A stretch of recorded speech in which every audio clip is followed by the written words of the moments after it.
पानी चाहिए, एक बांध से मिले या 3 बांध से मिले। आपको पार्टी ने निकाला, आपका कसूर क्या है? पार्टी के लोगों ने मुझे दिल से नहीं निकाला है। ज्योतिषी नहीं हूँ मैं, आपका भविष्य नहीं बता सकता हूँ, तो मैं ये कैसे कहूँ कि कौन क्या बनेगा। अब इसमें गलत क्या है? साथियों नमस्कार। आज के हमारे इस विशेष राजनीतिक शो प्रभात में मैं हमरो गुना न्यूज चैनल की ओर से आप सभी का हार्दिक स्वागत करता हूं। ये जो समय है, इस समय में महाकवि चरण सिंह बसर की शायरी हमें याद आती है कि चरागों के सफर में दबदबा हो आदियों का, तो फिर अंजाम जुल्मत के सिवा कुछ नहीं है। ये दुनिया नफरतों के आखिरी स्टेज पर है, इलाज इसका मोहब्बत के सिवा कुछ भी नहीं है। जी हाँ साथियों नमस्कार, मेरा नाम राहुल है और आप हमारो गुना की स्पेशल सीरीज प्रभात देख रहे हैं।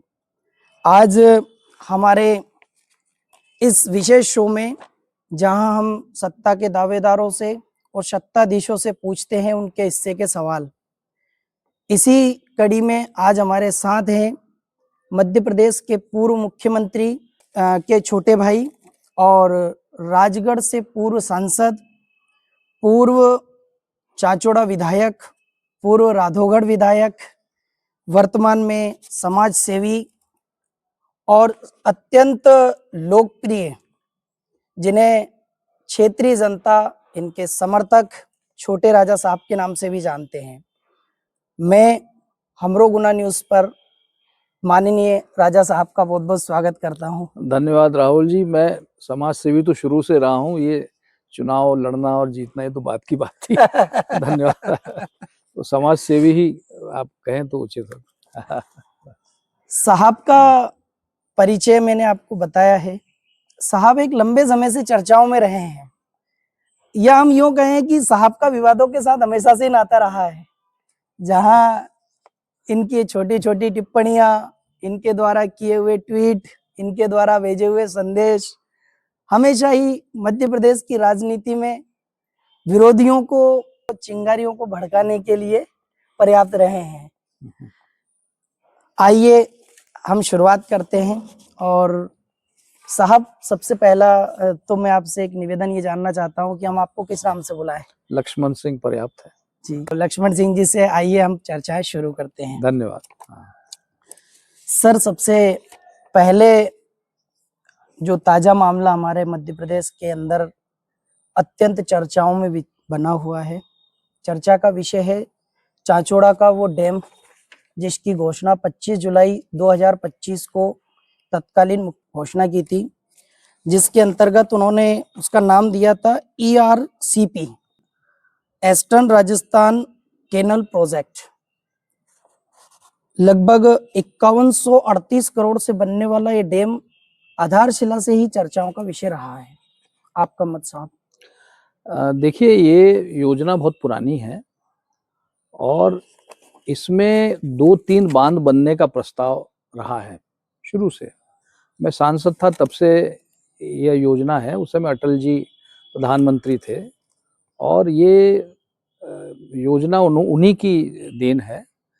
और ये था कि जो पार्वती, कालीसिंध, चंबल नदी है, इनको 3 नदियां इनको जोड़ दिया जाए, जिससे कि सिंचाई क्षेत्र बढ़े। ऐसा केन बेतवा प्रोजेक्ट भी है। अब जब हम नदियों को जोड़ते हैं तो उसके पर्यावरण संबंधी दुष्परिणाम भी बहुत होते हैं, उसका आकलन भी जरूरी होता है।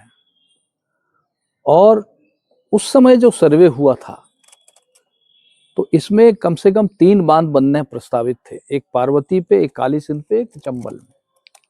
और वो करने से भी संभवतः जल PKC परियोजना भी कुछ दिया है। यही है, पार्वती, कालीसिंध, चंबल योजना यही है। और ऐसा करने पर भी पानी राजस्थान में पहुंच जाता है और उन जिलों को मिल जाता है जिलों को आवश्यकता है। केन बेतवा प्रोजेक्ट जो है, ये भी एक लिंक परियोजना है। इसमें भी पर्यावरण को बहुत बड़ा नुकसान हो रहा है। पन्ना नेशनल पार्क का बहुत हिस्सा उसमें डूब रहा है। वहाँ के प्राणी प्रभावित हो रहे हैं, तो उसको भी देखना आवश्यक है।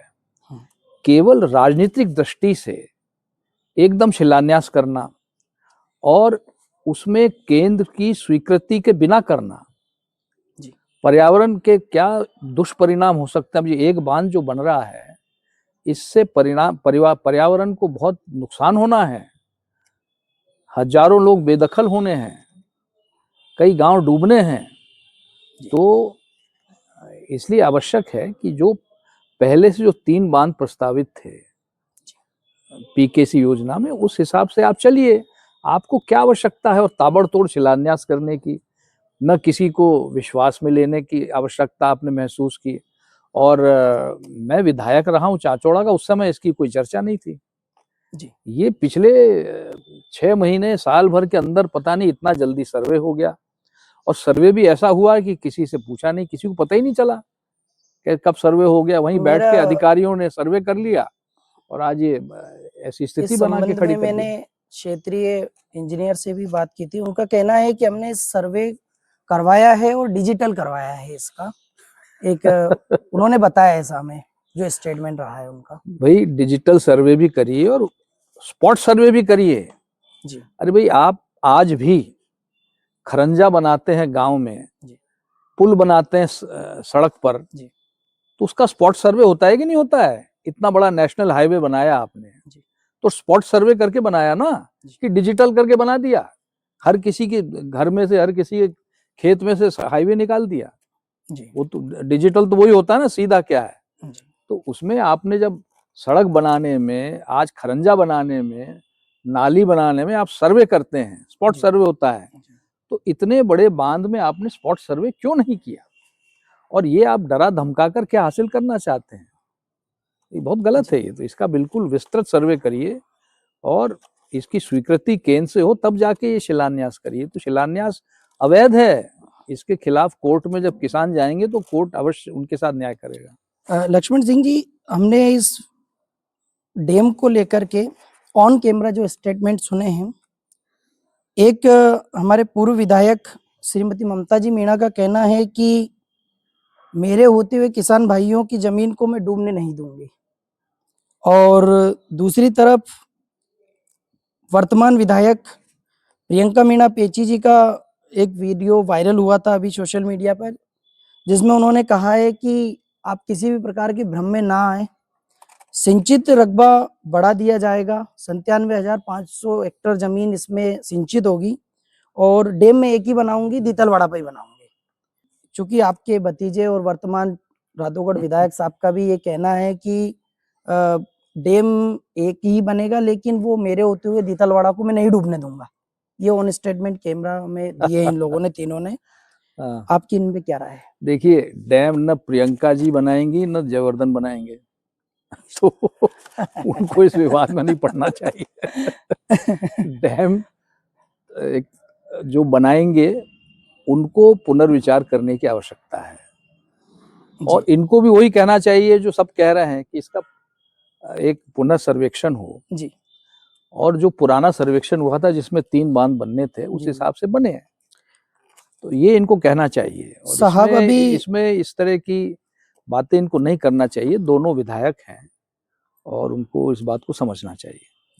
साहब, इसमें हमारा आपसे सवाल ये है कि डैम का भविष्य क्या रहेगा? देखिए, मैंने आपसे कहा ना कि वो 3 बांध बनेंगे या 2 बांध बनेंगे। संभवतः एक इसका बांध बन करके तैयार हो गया, सोटालिया वृत्त सिंचाई परियोजना के नाम पर पार्वती पे। तो इसका क्या मतलब है? सब ऐसे ही बांध सब जगह बना दो? एक जगह बन गया है तो ठीक है, बन गया है, लेकिन इसका ये मतलब तो नहीं कि आप सब जगह जाके, और ये जो आप डुबा रहे हैं जिस क्षेत्र को, ये 60% धनिया का उत्पादन यहाँ होता है। सबसे अच्छा धनिया का उत्पादन यहाँ होता है जी साहब, और दुनिया में सबसे अच्छा धनिया अगर कहीं का है तो वो कुमराज बीनागंज चाचौड़ा का है। हाँ, तो आप इतना अच्छा एरिया डुबा के आपको क्या हासिल होगा? ये सारी बातें हैं, और ये मामला कोर्ट में जाएगा। वो पहले वाला बांध इसलिए बन गया कि लोग कोर्ट में नहीं गए, अदालत में जाते तो शायद उसमें भी कुछ परिवर्तन करके वो 2-3 बांध बनाते। क्योंकि ये मैंने देखा है कि चुनाव में लोग वायदे कर देते हैं, ये नहीं देखते कि क्या लाभ हानि होनी है, वोट के लिए वायदे कर देते हैं। हम भी लड़े, हम भी करते थे, लेकिन वायदे पूरा करिए, लेकिन उन लोगों को डुबा रहे हो जिन्होंने तुम्हें वोट दिया है। भाई कम से कम आज देखिए सरकारी जमीन कहीं नहीं है, आज इतने सारे गांव डुबा के इनको कहां बसाएंगे, जमीन है नहीं। सरकारी जमीन जो है वो सब भूमाफिया के कब्जे में है। और उन्होंने बड़ी विस्तृत से सबको समझाया और बड़ी अच्छी बैठक हुई थी। उसमें आपने एक बयान दिया था कि आप लोग अगर सहमत हो तो सब लोग कोर्ट जाएंगे तो निश्चित तौर पर इसमें स्टे आएगी इसमें। जी हाँ, मैंने तो